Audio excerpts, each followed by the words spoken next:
Hai să-ți arăt una din pozițiile mele preferate de sprint global. Poziție pe care poți să o faci după fiecare antrenament intens. Iar pentru restul, veniți la Ascend Sportiv Summit 30-31 august. Ai nevoie de un perete, puțină voință și o să vin aici cât mai aproape cu pesierul de perete. Cobor, picioarele perfect întinse, genunchii lipiți, vârful sus, întins și cobor spatele vertebră cu vertebră și mențin lipit, da?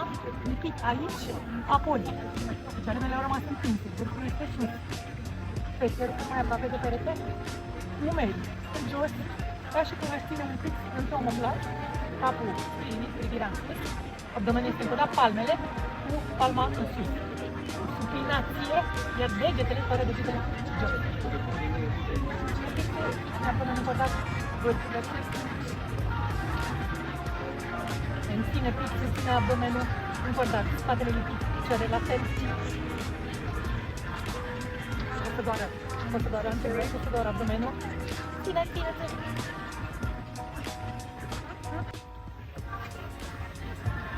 Restul sugestilor vă aștept Ascend Sportiv Summit. N-am stat 10 minute și a fost super eficient. Te aștept, îți pun linkul să te înscrii, ai codul Diana30 pentru o reducere de 30%.